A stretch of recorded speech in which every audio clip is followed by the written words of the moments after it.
Her. She's the one who stole my money. Give it back, you thieving bitch! Take your hand off me, or you'll lose it! They laughed, giving him a wild girl. But she became the best shot in town.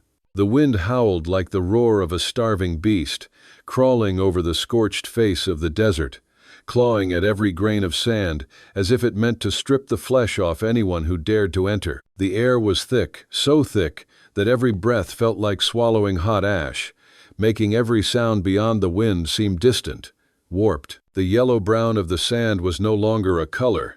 It had become a suffocating shroud, swallowing everything whole, blurring the line between earth and sky. Dust rose in savage bursts, twisting into vicious spirals around low, scraggly shrubs, which swayed like wretched souls writhing in the wasteland. In the madness of sand and wind, far off, a figure emerged, a smear of memory at first, slowly taking shape. She rode a black horse, thin to the bone, its coat streaked with sweat-darkened sand, its legs trembling but gripping the treacherous ground. Her hair, once strands that had caught the glow of sunset, was now clumped and heavy with grit and sweat, tangled under a tattered scarf wrapped hastily around her nose and mouth to keep the breath in. Beneath brows dusted gray, her eyes burned like embers clawing their way back to life in a damp ash pit, the only light left in this merciless world. Cora Cinder Hayes, once just a whisper in saloon corners, had become a trail for hunters to follow, a shadow the desert swallowed and spat back out, as if testing her will to survive. The horse stumbled, its breath ragged, every inhale tearing at its chest. Cora leaned forward, her calloused hand stroking its neck, feeling the frantic hammer of its heartbeat. Her time was leaking away like the last drops from a cracked canteen, precious and cruel. Somewhere behind, buried under the shriek of the wind, she heard it, hoofbeats. At first faint, then steady, pounding with the sure rhythm of predators who had already caught the scent. They were closing in, too close. She couldn't stop, not now. Not when the end waiting behind her was a pair of rough hands and a tightening noose. She needed a town, any town, just a wall, a shadow, an alley narrow enough to hide her and her horse from the hunger at her back. And today, the sandstorm, once her enemy, had turned. Arms of dust spread wide to cloak her, blur her trail, cut off the scent. The wind, in its mad roaring, had become her only ally. Through the spinning haze of grit, Cora caught sight of something different in color, a smear of dull gray breaking the tyranny of yellow. Oakhaven, a small town that looked slapped together from weather-beaten boards and rotting dreams. From a distance, it was nothing more than a crack in the land, an empty promise, a resting place for the rootless. But to Cora, in this moment, it was the faintest flicker of hope, the only raft in an ocean of sand. The hoofbeats behind her sounded again, clearer now, so close she could almost feel the wind carry their breath to the back of her neck. She tightened the reins, leaned forward, pressing her lips near the horse's ear. Her voice was raw, barely a whisper carried through the storm. "Just a little more, girl, just a little more." The horse's trembling legs found one last surge, as if it too understood that what lay ahead was the line between life and death. Oakhaven didn't promise much, only crooked walls, dusty streets, and half-shut doors full of suspicion. But to Cora, it was enough to vanish, enough for her to once again become nothing more than a shadow slipping through memory, disappearing before anyone could ask her name. And she knew, when the sun dipped behind those lopsided rooftops, she would be gone again, like always. The air in Oakhaven was thick with the smells of dry wood, stale sweat, cheap beer, and the faint, earthy tang of dust just settled. The sandstorm had blown through since early morning, but it left behind a thin, yellowed crust over every rooftop, every window, and the main street itself crunching under each step like brittle glass. Cora led her weary horse into the stable near the town's gate. She hadn't even fastened the reins when a heavy-set man stepped out of the shadows, his mustache caked with sand and sweat. His narrow eyes swept her from the brim of her wide hat down to her dust-caked boots. "Your horse needs looking after," he said gruffly, without the courtesy of a greeting. Cora gave a slight nod, pulling a silver coin from her coat pocket, her calloused fingers trembling faintly from the cold. "Please," she replied, her voice hoarse, like someone who'd just crossed a long stretch of wind and grit. "What brings you here?" the man asked, not just curious, but with an edge of suspicion so blatant it weighed in the air. "Just passing through for the night," Cora said coldly, her eyes unblinking. "We don't have room for stray drifters," he muttered, loud enough for her to hear. She didn't answer. Words here would only waste her breath. With one hand still gripping the reins, she walked straight into town. Behind narrow curtains, eyes flicked toward her, quick and furtive, yet heavy enough for her to feel their weight. She was used to it. Her life had been a string of escapes, and every unfamiliar face was a possible threat. Then a shout split the air. "Her! She's the one who stole my money." Cora spun around, startled, but before she could react, footsteps pounded in around her. A crowd formed, eyes gleaming like they'd just found a new form of entertainment. Out of the throng, a tall, broad-bellied man surged forward, his faded shirt straining over his gut, a massive hand clamping down on her shoulder. "Give it back, you thieving bitch," he growled, his breath reeking of liquor and spoiled meat. Cora felt heat rise to her temples, humiliation and outrage knotting into a solid lump in her throat. Her eyes flashed steel. "Take your hands off me," she said, her voice cold and sharp, like a blade freshly honed. "What?" he barked, a laugh full of scorn. "You little brat giving me orders?" The back and forth fed the crowd's hunger. Whispers rippled through them. "Bet it's her. Look at the way she's dressed, tells you what kind she is. Probably a runaway whore." They didn't need to shout. Each word was sharp enough to cut flesh. In that moment, Cora didn't feel fear, but the pressure closing in made her chest tighten. She knew, in towns like this, reason meant nothing compared to the collective thrill of having someone to condemn. Then a voice cut through the noise, low, steady, and clear. Not shouted, yet it carried through the clamor.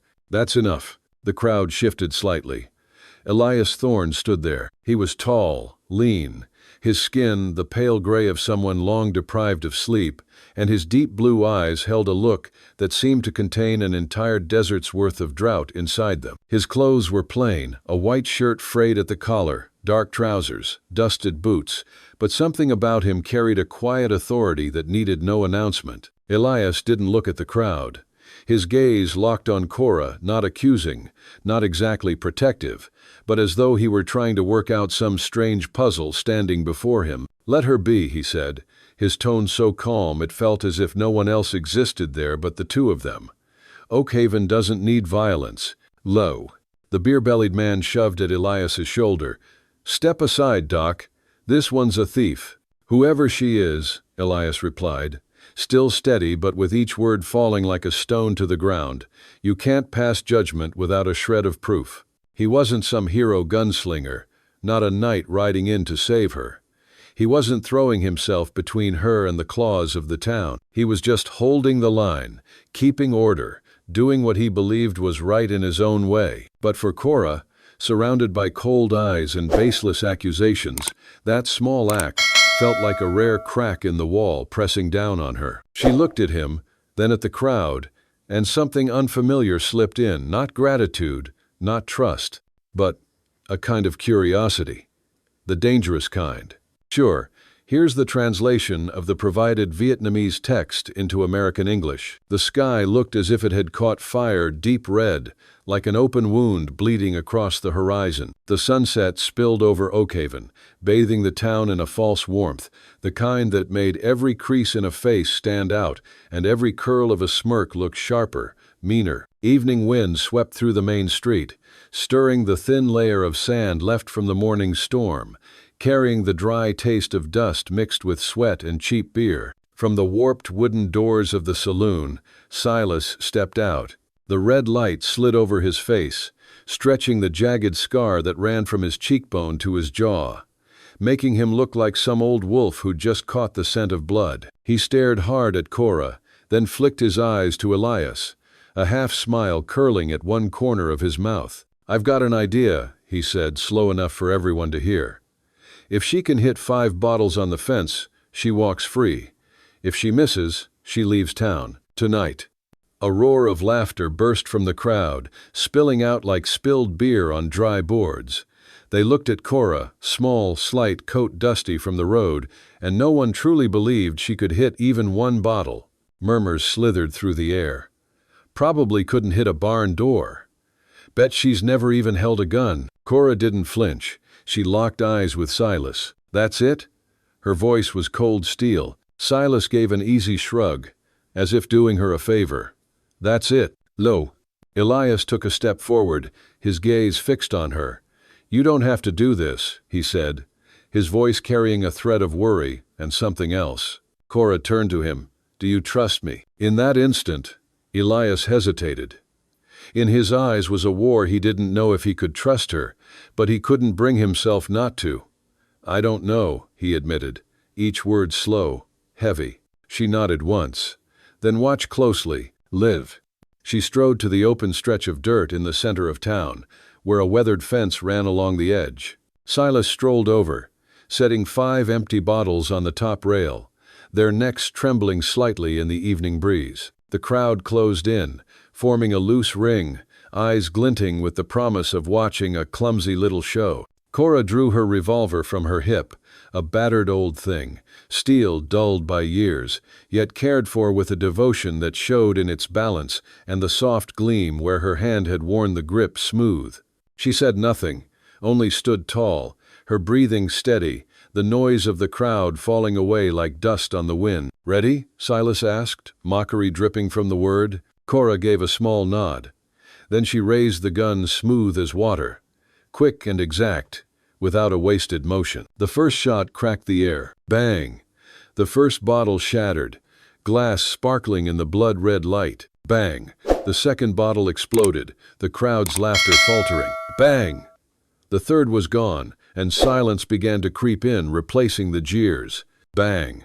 The fourth fell, hitting the ground with a short, sharp clink. A breathless pause hung in the air, tight as a drawn bowstring. Bang! The last bottle burst apart, shards raining down like silver in the fading light. The sound of breaking glass didn't just echo, it declared itself. Cora lowered the gun, gave her wrist a slow twist, then blew a thin curl of smoke from the barrel. Her eyes swept over the crowd, each glance a silent cut. No one spoke, no one laughed. The faces that had been eager for a spectacle now looked caught off guard, stripped of their smug certainty by 5 short bursts that had wiped it all away. The corner of Cora's mouth lifted not a smile, but the mark of someone who knew she'd just crushed every doubt in the room. Her eyes said what her lips didn't. Told you so. That evening, the air was cool, and the scent of charcoal and grilling filled Oakhaven. People were still talking about Cora. News of the wild girl had spread throughout the town. Cora sat alone in the corner of the bar, sipping a glass of whiskey. She didn't care about the staring eyes. She was used to it. She was a stranger. She had always been a stranger. Elias sat alone at his own table. He was reading a book, but his eyes kept glancing toward Cora. He couldn't understand her. He couldn't understand why a young girl had such a skill with a gun, and why she had such a cold exterior. She was a wild beast, an unbroken horse. Silas walked over to Cora's table and placed a new glass of whiskey down. You did well, he said. I didn't think you could do it. Cora took a sip of whiskey. I didn't do it for your praise. I know, Silas said, his tone becoming serious. I saw a young girl who can fight, and we need someone like you. Cora shook her head. I don't want to stay here. You won't have to stay, Silas said. But we need you. Have you heard about the Barlow gang? Cora nodded. I've heard. I've always heard about them. They're getting bolder, Silas said. They're raiding farms and threatening trade routes. And we have no one to protect ourselves. Cora stood up. That's not my problem, but it will become your problem, Silas said. Once we need someone to fight, we'll need you. Cora didn't say anything. She just looked at Silas, then at Elias. She could feel their need. She could feel their fear, but she couldn't help them. She couldn't help anyone. She could only save herself. A week later, Oakhaven was still wrapped in that heavy, unnatural quiet, the kind that everyone knew wouldn't last, like the surface of a pond lying still while something swirled deep beneath. Fear of the Barlow gang had worked its way down every street, slipped under every roof, making folks talk softer and glance over their shoulders more often. Cora was caught in that same current, though she didn't let it slow her steps. She'd taken work on Elias's ranch reluctantly, not because she wanted to, but because there was nowhere else to go. A roof over her head, a few hot meals, and a place to disappear from prying eyes, that was all she needed. That afternoon, sunlight stretched thin gold ribbons across the weathered fence line. Cora was replacing a broken plank, the thock of her hammer steady as a heartbeat. Her shirt clung damp to her back, sweat tracing slow paths from the nape of her neck down the line of her spine. Stray strands of hair clung to her temple, curling against skin flushed from the sun. A shadow stretched long across the dirt. Elias stepped up, the dust on his boots whispering against the ground. He set a water jug at her feet. "Drink," he said, his voice low, half command, half something softer. Cora looked up, swiping the sweat from her forehead with the back of her wrist, meeting his gaze with a look that was equal parts guarded and defiant. She took the jug and drank deep. Cool water washed the dryness from her throat, and when she lowered it, his eyes were still on her, steady, measuring, waiting for something. "You don't have to worry about me," she said, her voice rough from heat and dust. One corner of Elias's mouth twitched, a flicker of something amused in his eyes. "I'm not worried about you," he said, pausing just long enough for the edge to sink in. "I'm worried about the fence. It needs fixing, and I can't do it alone." Her hand stilled for a fraction, eyes narrowing just slightly before she turned back to her work. "Then you do yours," she said flatly, without looking at him. It was his turn to be caught off guard. He'd expected a joke, maybe a softening of that cool stare, but instead, she gave him her back and the steady rhythm of the hammer. And somehow, that quiet refusal made him stay, watching longer than he meant to. "Why are you so good with a gun?" he asked finally, not just curious, but testing the ground. Cora paused mid-swing, turning toward him slowly, eyes narrowing as though weighing if the question deserved an answer. "Why are you a doctor?" The question landed sharp and quick, and for a moment he had no answer. She held his gaze direct, unflinching, and the silence between them stretched, thick enough to feel. Her mouth curved into the faintest, sardonic smile. "We learn what we have to in order to survive. That's all." Elias nodded, but didn't look away. "I get it," he said, and this time there was no challenge in his tone, only acknowledgement. That evening, autumn wind slipped in through the kitchen window.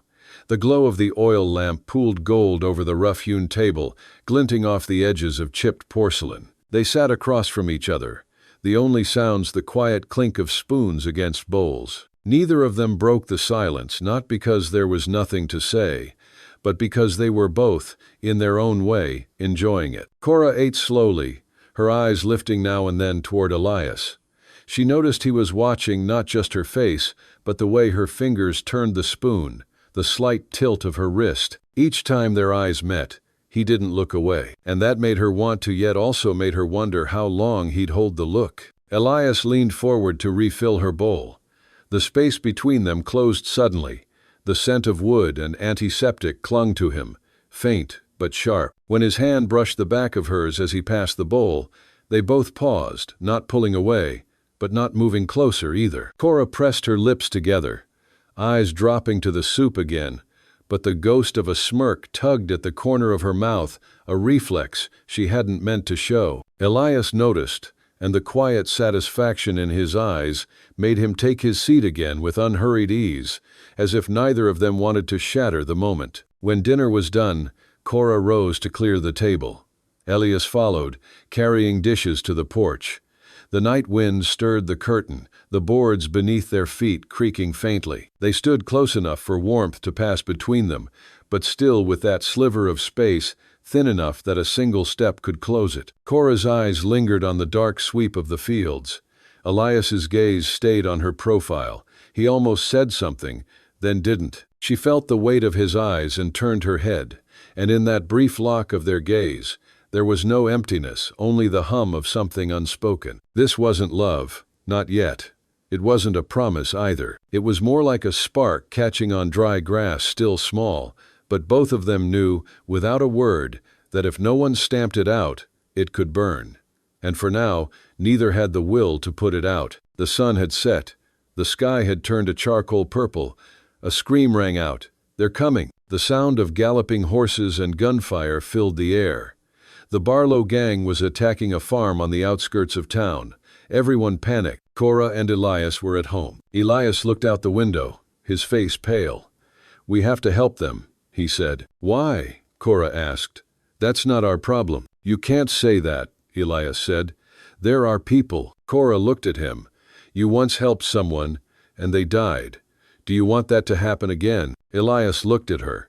She had touched his old wound. He couldn't say anything.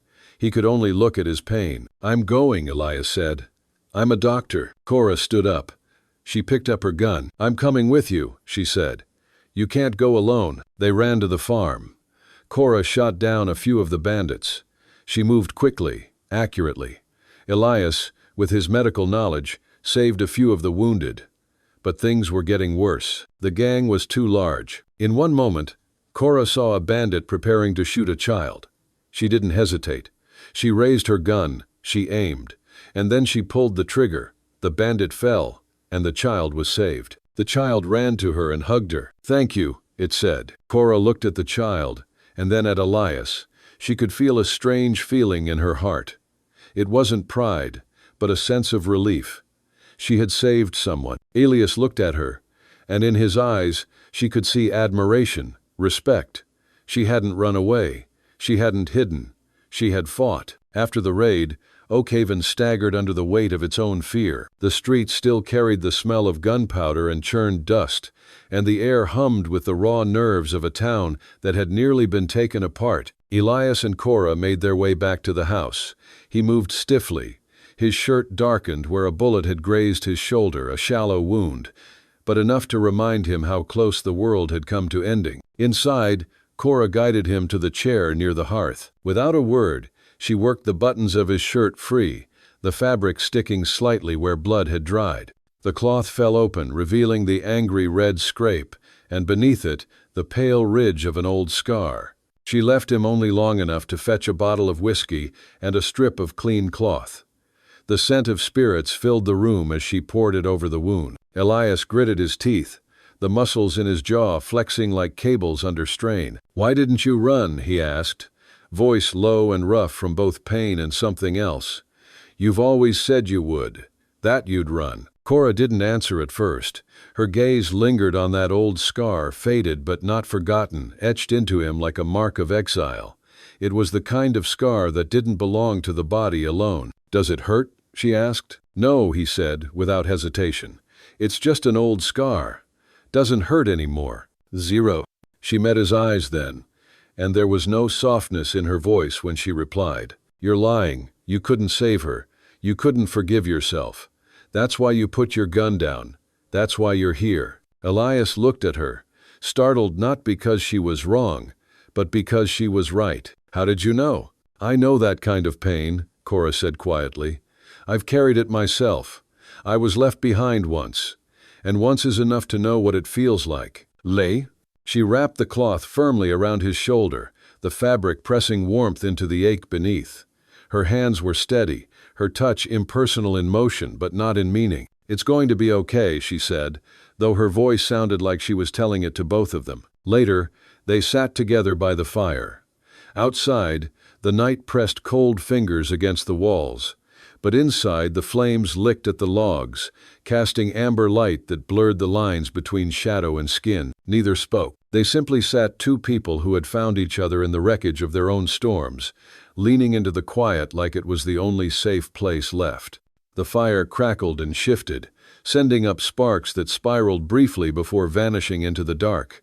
It sounded almost like a promise neither dared to speak aloud, a promise that, perhaps, the worst was already behind them. That evening, the western sky looked like a torn sheet of crimson silk, its ragged edges bleeding into the horizon. The sun was sinking, still clinging to a few stubborn rays like the fingers of a dying man, unwilling to let go. The prairie stretched out before them, so still that even the wind seemed careful, threading itself through the dry grass without daring to bend it more than necessary. On the weathered wooden porch, Elias and Cora sat. Between them was a space small enough to cross with a single step, yet deep as a canyon one you could see across, but might spend a lifetime mustering the courage to cross. Cora kept her gaze low, a small stick in her hand tracing slow, uneven circles in the dusty earth. Each circle was incomplete before the wind erased it, like memories you think you can hold on to, until a thin gust is enough to sweep them away. Elias was silent for a long while, eyes fixed on the blood-red horizon. When he finally spoke, his voice sounded like a door that hadn't been opened in years, low, weighted, carrying the scent of something old and locked away. "I once had a wife," he said, spacing the words as though afraid they might shatter on the way out. "Her name was Lily. She was kindness itself, and beautiful. The kind of beautiful that could make even the worst morning bearable, just because she smiled." He paused, throat tightening. "Then the sickness came. I saved dozens of people, but not her. That was the first time I learned how much a man's hands can shake when there's nothing left they can do." Cora's fingers clenched around the stick until it snapped with a dry crack. She didn't look up. Some griefs didn't need comfort, they split wider when touched. "I felt like I'd betrayed her," Elias went on. "Betrayed my vows, betrayed the belief that I could protect the one I loved. When she died, I walked away from everything, came to this town, thinking distance and time would wipe it all clean. But," he let out a short, humorless laugh dry as charred wood, "time just lays dust over it, the blood still underneath." Cora looked up now. In the red light of the dying sun, his face was carved into sharp planes by shadow, like a half-finished statue, something caught between strength and ruin. She reached out and placed her hand on his shoulder. The touch was light, but steady an anchor in the wind. "You didn't betray her," Cora said, her voice low and rough, as if she was keeping it from shaking. "You did everything you could. If she were still here, she wouldn't want you locking yourself away in the dark." Elias turned to her. In her eyes he saw a kind of quiet strength, a strength born only in those who had crossed the desert of loss and somehow remained standing. But deep within, he also saw a vast emptiness. "You've lost someone too," he said, softer this time, as if afraid to break whatever fragile thing had surfaced between them. Cora's mouth curved faintly, but it wasn't a smile that reached her eyes. "I never lost anyone, because I never had anyone to lose." His brow furrowed, but he said nothing. "I was an orphan," she continued, gaze drifting out over the darkening fields. "Grew up under moldy walls and the eaves of other people's roofs. Learned to fight for every scrap I ate. And I learned one thing: don't trust anyone. Don't love anyone, because sooner or later they'll leave. Or worse, they'll be taken from you. Either way, it hurts." Her words hit the porch floor like drops of lead. "Not everyone leaves," Elias said. Each word fell with the weight of a stone dropped into a deep well he couldn't tell if it reached her or if it just vanished into the dark. Cora held his gaze for a long moment. In his eyes, she saw a flicker of something like a flame buried in ash, small but stubborn.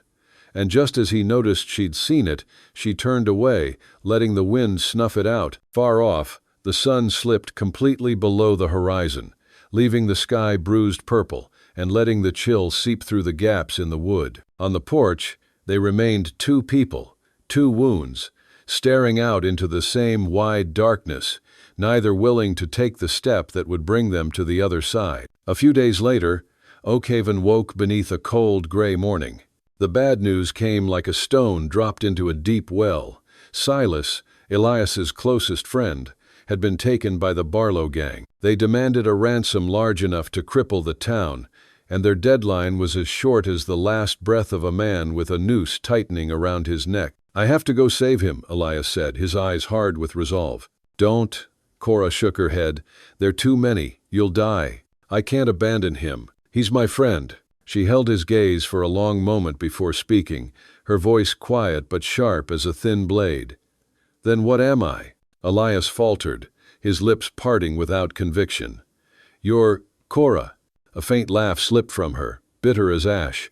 "I'm nobody, just a stranger passing through, and I'm leaving." He reached for her, his fingers closing around her hand like a man clinging to the last rope before it slides from his grasp. "Don't go. I need you. The town needs you." Cora pulled her hand free, her eyes drifting elsewhere. "You don't need me. You need someone who'll fight for you. Someone who can mend what's broken in you.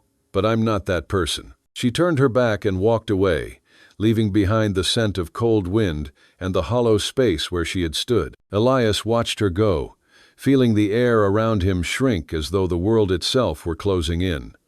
He had once lost a woman to death, and, with her, the last of his faith in himself. And now he was on the verge of losing another, not to the grave, but to the unbridgeable distance between two souls. And he knew that this time, if he let her disappear, the darkness would swallow what remained of him. Cora didn't go far. She sat on a small hill, looking down at Oakhaven. She could hear the sound of the gang's horses, the sound of gunfire. She could feel the town's fear. She could run away. She could leave. She could forget everything. But she couldn't. She had seen Elias. She had seen him, a man who had been hurt, but still tried to help others. She had seen a man who had lost everything, but still tried to find hope. She couldn't abandon him. Elias, standing on the hill, walked toward her. He looked at her. "You're not leaving?" Cora shook her head. "I can't," she said. "I can't abandon you. I can't abandon them." Elias sat down next to her. "Then we'll fight," he said. Cora nodded. "We'll fight." They sat there, talking about their plan. Cora talked about tactics. Elias talked about medicine. They were no longer two lonely people. They were a team. They were a single flame, a flame that had been lit from two smaller flames. That night, they were ready. Elias had treated his wound. Cora had loaded her gun. They had talked to each other about everything. "I couldn't save Lily," Elias said, "but I didn't give up. I couldn't trust anyone," Cora said, "but I trust you." They looked at each other, and in their eyes, they could see trust, connection. They were no longer two lonely people. They were one. And then, the sound of horses came. The Barlow gang had arrived. The battle began. Cora shot down a bandit. Elias, with his medical knowledge, saved a wounded man. They fought side by side, not because they had to, but because they had chosen to. During the battle, Cora saw Cole Barlow, the gang's leader. She didn't hesitate. She ran toward him. Elias saw her. "Cora," he yelled, "don't do it." But she didn't listen. She ran. She ran to face him. Cole Barlow looked at her. "The wild girl," he laughed.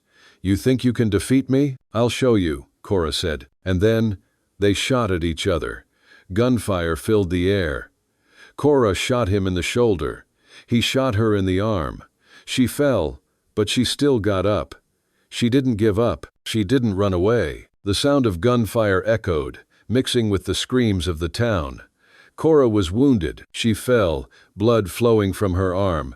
Cole Barlow, with a sinister smile on his face, approached her. He aimed his gun at her head. "This is over, girl," he said. Elias saw it. He was saving a wounded man, but he left everything behind. He ran toward Cora like a wounded beast. He was no longer a doctor. He was a man trying to save the woman he loved. "No," Elias yelled. Cole Barlow turned. He aimed his gun at Elias. A shot rang out. Elias fell. Cora saw it. She felt a sense of pain, a feeling she had never felt before. Not fear, but anger. She wouldn't give up. She couldn't let him die. She stood up, blood flowing from her arm. She grabbed her gun, and she shot. She didn't aim. She just shot. The bullet flew straight into his head. Cole Barlow fell and died. Cora ran toward Elias. He was lying on the ground, blood flowing from his chest. She placed her hand on his chest. She felt his weak heartbeat. She felt fear, pain, worry. "No," she said, "you can't." She looked into his eyes, and she could see acceptance. He wasn't afraid. He just accepted it. I'm sorry," Elias said. "I couldn't save him. I couldn't save her." Cora didn't say anything. She just held him tight. She didn't cry. She couldn't cry. But something inside her had broken, like a dry piece of land had cracked, and the rainwater had begun to seep in. That evening, Oakhaven felt as if it had staggered out of a long nightmare. Gunsmoke still curled above the rooftops, the scent of dust and blood seeping through door cracks, clinging to every breath. Townsfolk gathered in the street. their eyes shifting from the lifeless body of Cole Barlow to the sight of Cora kneeling beside Elias, her blood-stained hands pressing against his wound as if holding on to the one thing she could not bear to lose. For the first time, those gazes no longer cut like knives of suspicion. They lowered, quiet, like wind exhausted after a storm worn out, but accepting, conceding the strength of the woman before them. Elias lived. The bullet had only grazed his heart, leaving the searing memory of death brushing close but failing to claim him. They carried him inside. Cora, her own arm bleeding, stayed. Days later, the morning sun poured through the window slats, golden as honey across the fresh scar on his chest. Elias pushed himself upright, his eyes finding her. "You're not leaving?" Cora shook her head. "Number, I can't. Not you, not them." The light softened the ice that had once sealed her gaze. The edge of her anger was gone, replaced by a fragile, undeniable warmth. "You're not a wild horse anymore," Elias said, his voice low like a distant drumbeat. "You're Cora." Cora smiled faintly. "Maybe, but I'm still an untethered horse, and no one will ever break me." Elias stepped down, closing the distance until only a breath separated them. His voice was steady, but beneath it surged a wave too strong to hold back. "I don't want to break you," he said, eyes locking onto hers as if driving straight into her heart. "I want to walk beside you. I want to be chosen by you. I want to wake every morning knowing you're here not because you have to be, but because you want to be. I want to be the one you turn to when everything falls apart. I want all of it, and I won't accept less." "No." Cora drew in a deep breath, her pulse pounding like the gallop of a horse tearing across open plains. In his eyes there was no plea, only the fierce resolve of a man who had decided and would not turn back. She opened her mouth to speak, but Elias caught her hand, his grip firm enough that she could feel his warmth flooding into her skin. "Cora," he said, his voice roughened, "I love you. Not some vague, fleeting thing. I love you with a love that has survived blood, smoke, and the worst this world could throw at us. You can refuse me, but you'll never erase this from me." In that moment, Cora felt as if she stood on the edge between desert and oasis. Her breath caught. Every wall she'd built around herself trembled, and then she nodded, just enough for his eyes to ignite. "Then," she whispered, "I choose you." "Then—" Elias pulled her into him, and the kiss came like a sudden rain breaking over parched land, fierce, burning, erasing the last traces of distance between two people who had once been alone. One afternoon, the postman brought an envelope yellowed with age, the paper carrying the scent of late-season dry leaves. Inside, Cora's mother confessed. She had not abandoned her out of cruelty, but to save her from the brutal hands of her father. She had lived her whole life under the weight of regret. Cora read each line, her eyes traveling as though across a long desert until they found a spring. No tears fell.